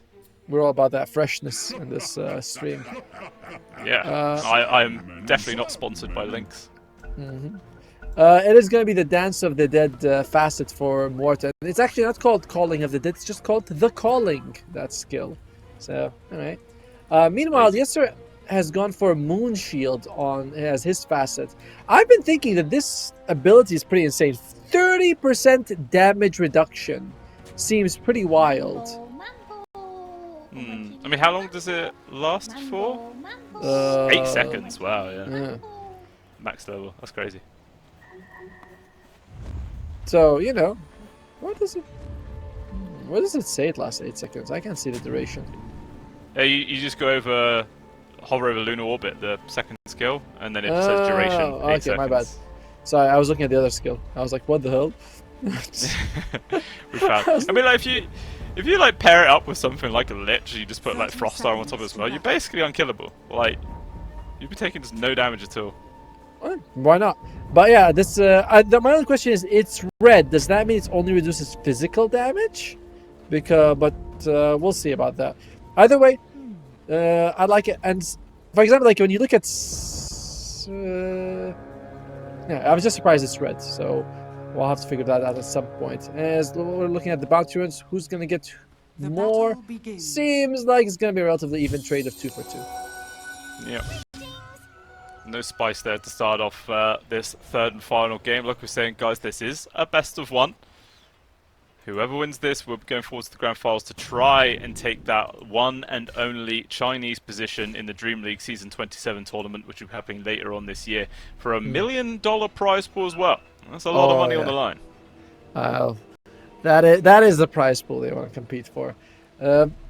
Now let's look at the lane. So top lane is going to be the Earthshaker and the Muerta versus the Luna and the Clockwork. I think anyone can die in this lane. I favor Tearlaments slightly more. Basically, Baboka and ZZQ will be the main targets, and Baboka is much easier to kill than ZZQ. I mean, to be honest, I absolutely love what Baboka did just then. Like, he got trapped in the cog, ZZQ walked out to go and hit the cog back in. but Baboka waited for him to be on the outside and then hit him with the dead shot, which pushed him away from the cogs even more. So it just made him so easy to dodge. Oh, let's see if he does it again. Same again. There you go. There you go. And then cog. Oh. Okay, he doesn't dodge this one. But even still, like, he's easily winning this harassment war. Yeah, and instead of being like, pushed twice, he's only being pushed one time. So, and he is, as you mentioned, harassing him during that whole time. Alright, so bottom lane is going to be the Pango and the Snap against the Disruptor and the Anti-Mage. Okay. Once the Glimpse is available, Snapfire's out of position, maybe you can kill her. I don't know. Bottom lane think... Oh, ZZQ actually nearly died this time. He tried the exact same thing, but the creeps ran into him. So he was taking so much damage. He needs to change his plan right now. This is not working for him. Nope. He cannot go on Baboka like this. Luckily for at least Yes Sir is full health. I was going to say he's getting good CS, but he's not actually getting full CS. As Yakutou Brothers, 2 lanes going very nicely for them, both the mid and the bottom lane. Looking very good. Yeah. CS leading the way for sure. A little bit unexpected to see Emo doubling the CS of Echoes. But I guess we know which Yakutou Brothers showing up at the laning stage. Yeah, that's fair. Like, Emo's looked solid throughout the entire series, even in that second game where everybody else kind of flopped. He was definitely working. Fly though. No blink. Getting charged on the One more tower. hit. He's going to be okay. And Atlas actually taking all these tower whacks, and Poloson is the one to give us blood. Emo goes to the pullback on towards 70 and gets a double kill for himself. Very nicely done, punishing the greed there of Tearlaments. I can't believe they didn't dive in more for Fly. He was 1 hit away. He had 3 seconds left on the blink. Maybe they were like, it's not going to happen. But at that point, you were committed. And very unfortunate. Yakutou Brothers. And Fly is already going for the Helm of the Dominator build. It feels based on the start. Okay. That's not a glimpse all the way to the fountain. That's good. It feels like this might be a repeat of game 1. Already? Oh, I mean, well, game 1 was Tearlaments at least getting all the kills. But now they've not got any. Well, I mean, maybe the result is going to be a repeat of game 1, where the Yakutou Brothers just dominating the game. Still very early. It's early days, but the CS is telling a disturbing story right now. Yeah, it's feeling very one-sided so far. We'll see if anything changes here for Tearlaments, so they start able to balance this out a bit more. One thing I will say is that, yeah, up top, ZZQ has stopped trying to out-harass Baboka, which I feel like has made the lane a little bit more stable for Yes Sir. So hopefully the Luna's game starts to improve a bit. He has a lunar orbit on this on Luna. Oh, I like how mids. Polison's rotated in, has Glimpse available. Just skills the wall rune. I mean, Echoes has to be careful. Glimpse will screw him over. Oh, he's used his phase shift. He just tips him back. He doesn't get. Oh, meanwhile, up top, we looked away, and Baboka actually goes down. The Luna getting the kill for it as well. That's a very nice little improvement for the Luna. And Echoes gets the D-ward mid, so it's small wins all around. But the CS that is worrisome right now, Echoes and Emo in particular, because you are going to be looking at this Void Spirit, who's going to be relatively tanky later on to bring down and making space around the map. Not ideal at all. Punk is supposed to like try to match that as the dead shot misses on both heroes. Whoops. Oh, interesting enough, despite taking the Call of the Dead, Morta has put in no points in the actual calling. Yeah, Gunslinger on the Pulse 4 Mueta, level 3 is interesting. That's a nice word for it. But to be fair, one value of it is that maybe against the cogs, like when the cogs take 2 hits, you just boom boom with your double gun and you're able to remove it. That's nice. But I would hope he starts maxing out the calling afterwards. I don't think you need more points in Gunslinger. No, you really don't. Meanwhile, 70 down bottom, he looks dead. We'll just get ran down there from Fly, so another pickup for this safe lane on the side of Yakutou Brothers, going very, very well for themselves. Oh, mid. Ooh, Echoes! God damn, barely survives there. Echoes might need to get himself infused raindrops. When you're up, oh, nice D-ward there by Emo. Instantly, by the way. That ward was like barely 10 seconds past its in its life. Damn. And look at the CS. Luna's doubling it at the mid laners. Oh, CZQ, Zeal. Oh, there you go. Just in range. Cookie's on cooldown, obviously, but they don't even need it. We'll be able to finish the kill either way. Once again, giving the credit over towards the Luna, just for a bit of added bonus. Meanwhile, Glimpse, Echoes obviously can easily dodge that there with the phase shift, so he's not going to get sent back to base. No problem. And you're going to see Fly kind of just happy chilling down here. But now Appa's run out of mana. He doesn't really fear the anti-mage that much. He's like, not going to take that much damage. I love that, right? It's like, well, what are you going to do? As Emo also was going for a Spirit Vessel. Or at least he's got the urn finished. Probably a Spirit Vessel. Something he's going to consider.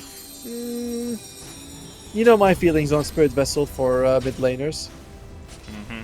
You love it. The other one. I loathe it. Yes. Damn. Starts almost the same, the word. Very similar, very similar. 7-minute Wisdom. Looks like Tearlaments bringing in a bit of extra support to try and secure for those. Oh, actually, 7E. Looks like he's found Poloson, who, will just die. Oh, and Fly. Oh. Actually blinks forwards to try and go for this Wisdom rune. He should be alright. Blink up for 3 seconds. Yeah, he's fine. Quite lucky that ZZQ wasn't able to get that. Because once one battery assault touches you, that's it. You're going to be hit by the rest and get caught by the cog. So he got pretty lucky there. Helm of the Dominator finished on Fly. Let the games begin. As Echoes. Perfect silence! Instant silence from the calling. Nicely done. Somehow one of those creeps actually gets the kill, so they have to share the bounty. But even still, it's a nice pick off onto the enemy mid laner. Makes a bit more space for Emo, and obviously just slows down this poor Puck's game. There's 800 gold separating these two already. Sharing is caring, my friend. Sharing is caring. As Emo loses about half his health and a decent amount of mana from that. Yeah. Alright, he's got none. Look at that, Tomo. He doesn't care. It's pretty good at keeping you, topped up and ready to fight. Let's go with that. Oh, bottom. That's an Echo. Sorry, a Coil. Yeah, boom. Knocked him down. Oh, it was about to run out, but unfortunately doesn't quite refresh fast enough for Fly to get the blink. At least Emo is able to get the retaliation kill, but it is still a carry for an offlaner, so it's a good trade for Tearlaments. Actually, for some, I don't know how Fly got the kill. Wait, what? I think I think it was his creep that got it. Oh yeah, that makes sense. CZQ. There you go. He will die. He's trying to get himself denied there to the ancient creeps, but not fast enough. Scouts out this the stack going on there. Let's switch to net worth and see what we're working with here. So far, damn! Wow, the Luna's having a good time, but Echoes and Alpha. Ooh. Oh, Emo. Looks like he was trying to go for a gank up top, but by the looks of it, he's the one who actually took a majority of the damage there and having to run away. Yeah, that did not go according to plan. He has to bail out of there. ZZQ TP's in, but obviously he's still only level 5 on this clockwork, so couldn't actually go for any kills there with the hook shot. So everyone just defaults, but yeah, seems like yes sir, having a pretty good time, just AFK farming. It seems like this is going to be the standard build for Disruptor. 1 point in Thunderstrike, 2 points in Thunderstrike, and then you max out Glimpse as. Oh, it's so good. It's so good when they do that. Big Echo, all the creeps fly in every direction. So much fun. Giant AoE shotgun. There you go. Puts himself immediately on 7. Maybe we should play support Earthshaker, stack for ourselves. Do that.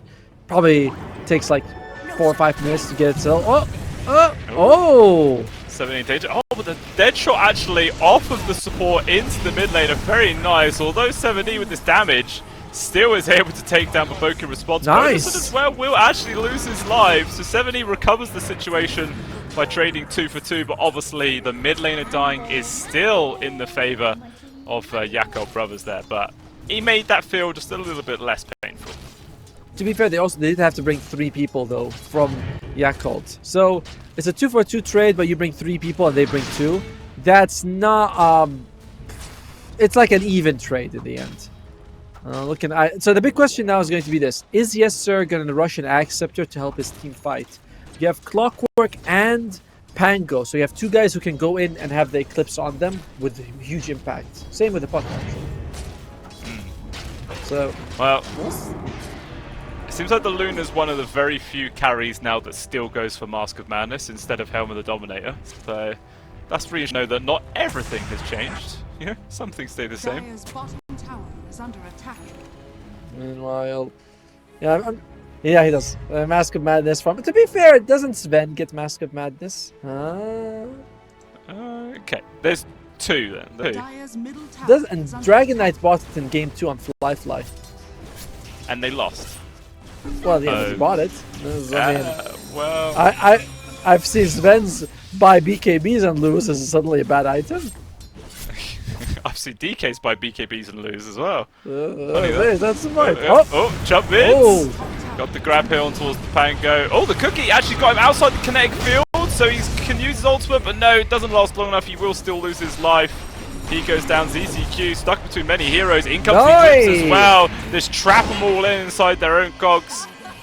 Two people dead for one. Polison as well. Looks like he will get ran down for an extra little cherry on top. So 3 for 1 going the way of Tearlaments. And I bet Yakutou brothers are regretting that dive underneath the tower now. Radiant's middle tower is under attack. Well, I mean, the Pango lasted a really long time, actually. I'm kind of surprised he was able to tank for so long. one of the problems was that when they glimpsed him, he actually went back closer towards his tower rather than what they thought would he go, like further in front of them. And then, as you mentioned, they were able to get him past the kinetic field, giving him alive just for a little bit.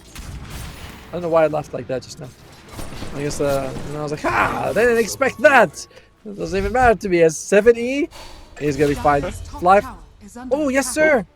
Ooh, He's not. that's not good. That's a big kill to find, yeah. Taking him out. 4-kill streak as well going towards Emo. And it looks like they didn't even need an Echo for that one. Just the two of them alone were able to bring him down. That's a nice one for him. As he's got the Yasha, so he's gonna probably finish that into Manta style. And I like what Emo's doing. He is not going for a Spirit Vessel, just the Urn. I think this is actually the much better way to build. Urn is an insanely valuable item. You get that heal, nice bit of stats, good build up. You keep it as the Urn, you don't get Spirit Vessel, it's like better. Urn is actually better than Spirit Vessel in some ways. Oh, really? But just because it's cheaper, not because it actually does anything better. No, it doesn't do anything better for sure, but Yeah, okay. Urn never becomes dead gold the way Spirit Vessel does. I think that's the main point. As Pelosin. Yeah, he's got Sagstorm. Cookie's good. Look at it, it's quite scared to try and chase too far. Okay. Wow. But yeah, Dreamcore plus Kiss is used for basically an already dead Disruptor there. So clearly they were afraid of someone hiding in the Fog of War, but maybe a slight overkill. That was a bit too much. That was definitely a little unnecessary. But we'll see how it's going to go for them. As meanwhile, it's 10 to 10, very equal. Right now you have the carries at the top. What is the win percentage saying? It is saying 59 in favor of the Radiant. Bam. Okay. I mean, it's just kind of like what was happening in game number 1, right? Just Gaben loves an anti-mage apparently since minute 1. Favors it. In this particular match, you'd think he wouldn't, right? Because, and Emo, unkillable with that shield ring, but can he get ZZQ? ZZQ now just jumps away. Hookshot is such a fun ability. It is amazing. People jump on you, just hookshot away. It's fun. Oh! Yeah. Oh, okay. Disruption used. The roll! The roll! Rolling Thunder as well. The roll! He's stuck in awkward spots. Oh, he rolls into him! Get away, but predicts where he was going. He's still just so damn fast. They can't quite get on top. Zeal was there hiding in the trees. Obviously, Echo Slam stood on cooldown. Otherwise, they might have gone for a counter kill there, but goddamn, he survived through all of it. Pelosin saved them from a disaster. He was able to glimpse back the Luna. Yes, sir, wasn't there dishing out the damage. Otherwise, we could have seen a really bad fight there for Yakutou brothers. And look at that, the Fusel Blade is finished. Just now, he barely had enough mana to actually escape. That's not going to be a problem next time. For sure. He's always going to have that bonus. I think there's a Manta style, up for Yes Sir as well. So maybe we see some glimpse dodges coming forward. Meanwhile, they found this grab on towards ZZQ. Traps 2 inside the cogs. Echo comes in there. Good dream coil. We'll find the grab on towards Baboko, and Emo getting extremely low. And yes, sir, actually has the DPS to take him out as well. Double kill going towards the Luna. And but Luna is not going to go for a Aghanim Scepter. He wants to go for a Hurricane Pike, sorry, a Dragon Lance into a BKB. I think there's a good chance, like the good argument for the Aghanim Scepter, but a fast BKB in a game like this when the enemy has nothing through it looks insanely strong. So, an Anti-Mage, very few heroes he can actually go toe-to-toe with, and Luna's definitely not one of them. He can't deal with that girl. Yeah, not for a very, very long time. Not until like maybe 60 minutes in when he's completely maxed out. Yep. Then potentially, but take a long time to get there. Lots of people TPing down towards the bot. Afa is hiding down towards the south side, but it looks like Baboka's trying to hunt for him right now, wrapping round. Doesn't look like he's going to find him though. Afa really needs to get that shard. If he gets the shard, you can't get glimpsed. You know, if you get a glimpse, you just activate the roll, then you activate your Rolling Thunder, the roll up into the Rolling Thunder. But he might get a Blink Dagger first. I hope he doesn't. There we go. Finally, they have the Acceptor on the Void Spirit. Yeah, this is the time to stop making some plays, looking for kills. Because obviously Zeal, having this Blink Dagger and Echo available, they're going to try and make a play and find a high priority target. Emo should just make the jump here over towards the snap. With the help of the Fisher comes through, that's going to be enough to get the kill. Obviously, can definitely still just go for an immediate play on towards somebody else now. And look at this, Polarson, he basically swaps the smoke over towards Emo. It's like, okay, Shaker, you're done now. Now we're going to go find somebody else. Even though Shaker still has the Echo Slam, who are they going to ZZQ? Breaks the smoke, he sees them. But ZZQ is not quick enough to actually get there. Still, he's got him! Ooh. Will he get glimpse back? Yeah! He does, just in range. ZZQ's like, damn it, that was so close. I bet Polarson then was like, damn, maybe I should have used Melty. Oh wait, no, I've got glimpse. Never mind. The fun part, Echoes wants to get the Haste Ruin, but nice Aether Remnant placement means that he just cannot jump on it. As Kaya is finished on Zeal, so a little bit of that extra damage coming out on the Earthshaker. Overall, the game is super even in terms of net worth, but not based on what the graph is saying. It's like more and more favoring Yakult brothers. Just keep teetering. The biggest thing for me is how much impact Yester was going to have in the next fight. You know, once he has the BKB, you go for Roshan, you might consider taking buildings. It is a Luna. One of the nice advantages of this hero is that if you take that tier 3 down, she just melts the Raxes right after. Yeah, that's true. Once the glaives get to work, everything just vanishes. And looks like Tearlaments, they've actually gone for a smoke up here, going to head through the Twin Gate. Obviously there was an Observer Ward, yes, they saw the Twin Gate activating, they know this is going on. Rocket will actually scalp Baboka as it flies above him, but even still, he's probably going to be safe here. They look like they're itching for a fight on the Dire side. You know, they're like, come on, just find someone for us. There's another ward there, they see everything. Afa! Ooh, trapped inside it, can't get outside the connect field this time. Emo though immediately goes to the +1 on towards 7E. And it looks like he should be dying here. One more right click and there he goes. So it's Tearlaments that initially were looking for the fight, but more than happy to oblige there from Yakutou brothers, and they come out ahead. Lead now up to 3k gold. And Torment is about to spawn here at Torment. Well, that's not super good how that went for Tearlaments. But again, this wasn't a fight with the BKB Luna. That is the biggest timing. Oh, Amplify Emo! What was that? He actually jumps in, takes right under ZZQ's nose. Yeah. Can't quite get the kill though, but even still secure the rune's good enough. Obviously the rest of his team as well. Polarson did get the shards, but it did cost him his life. Ripperoni. Radiant's bottom tower is under attack. That's fine. I mean, Disruptor's very happy with that because his shard's actually pretty damn solid. What is sad though is how low this net worth is on ZZQ. Now Clockwork, granted, is, you know, can do a lot without net worth, but he certainly wouldn't mind having some gold. No, no one would. Gold is pretty good. Gold is nice. Price of gold increasing very high these days. Do you miss the old shard for Disruptor where you could like put it on a teammate and it would like buff their attack speed and stuff? Oh, I like that one. I thought that was better. And there's one also when it was like this, like a giant AOE. Remember that one? It used to slow all enemies and buff all allies at one point as well. Like I know the one you mean, the one where it chases allies, but it used to be you can also put it in an area and the whole area was like, as big as a kinetic field. That was very nice. The current one is fine. I like it. It's good, but the other ones were more interesting. Yeah, it's okay. It's nothing spicy. No, it's not. It's not. It's like, oh, I can put Thunderstrike anywhere without target, and I get an extra Thunderstrike. Woo! It's like my worst skill. It's slightly better. That's all. Yeah.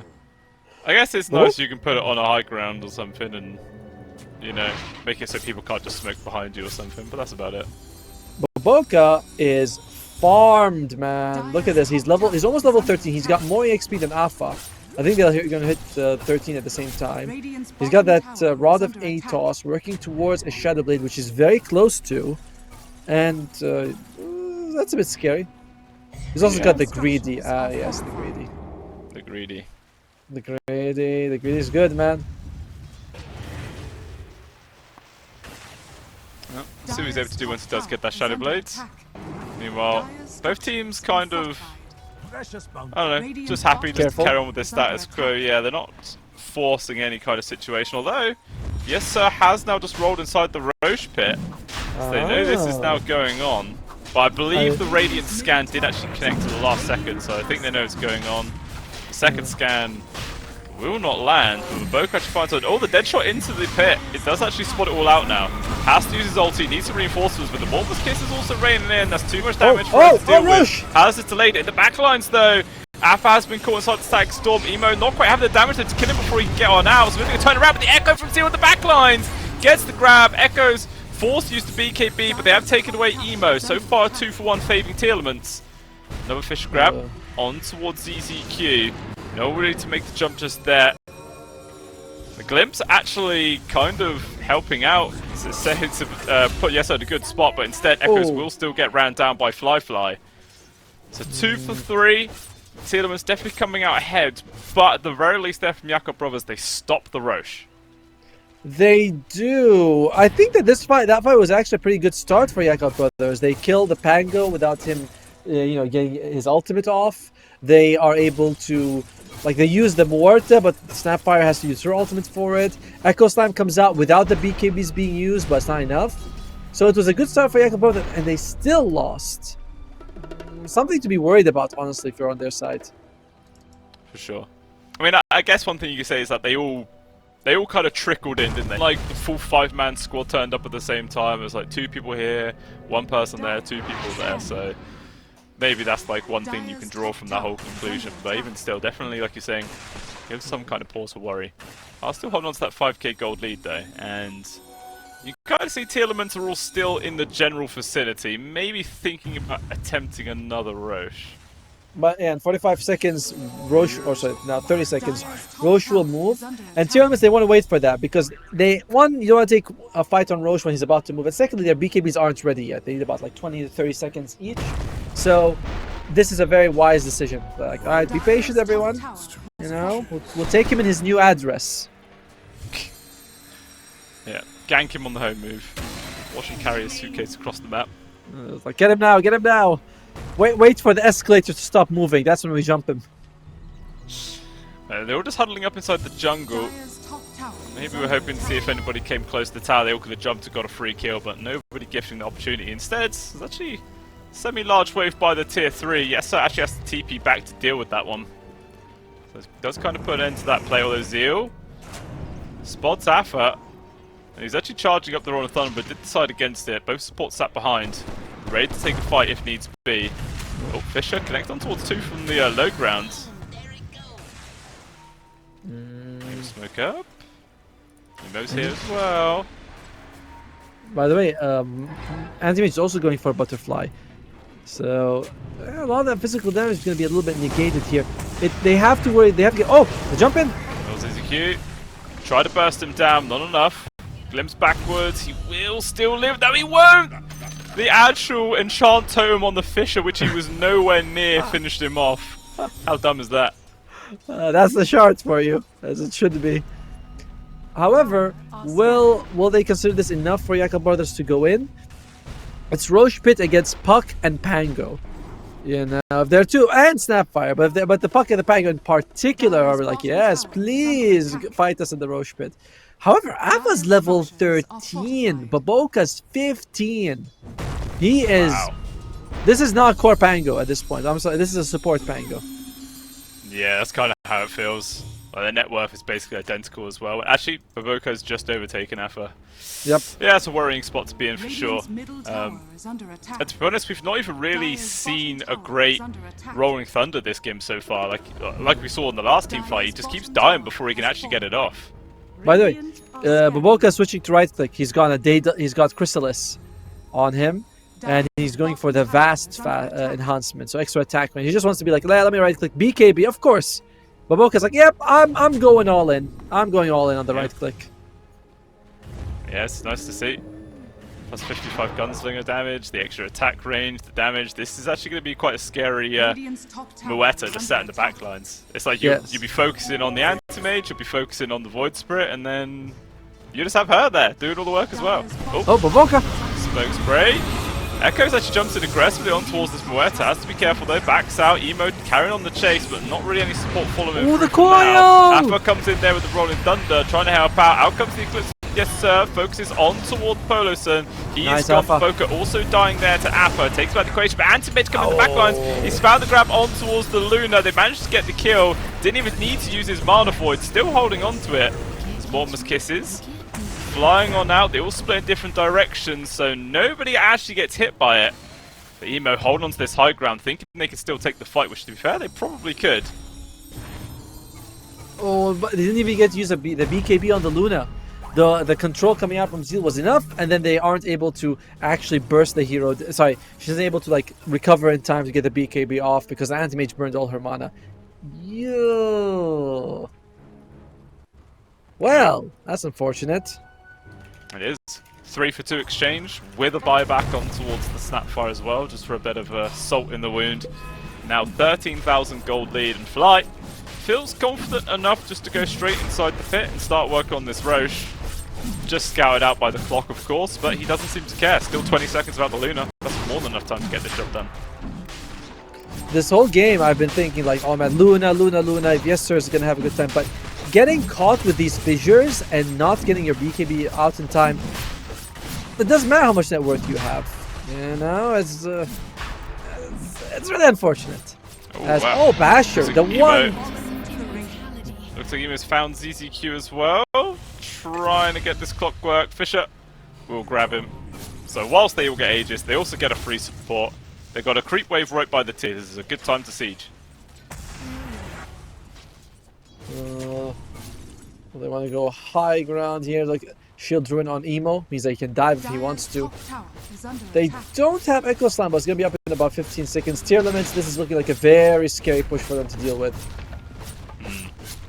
Yeah, it really is. Is the Luna close to a new item? No. Just Not go really. for Hurricane Pike next. I wonder if he should have considered. Oh, okay. Oh, okay. Oh, the bash! Doom Call plus Mortimer's Kiss is a lot of damage. Rain on through, that's the first life gone. Emo eventually does jump in on towards the Luna. Shield Rune doesn't last too long, so there's a lot of damage coming out of this.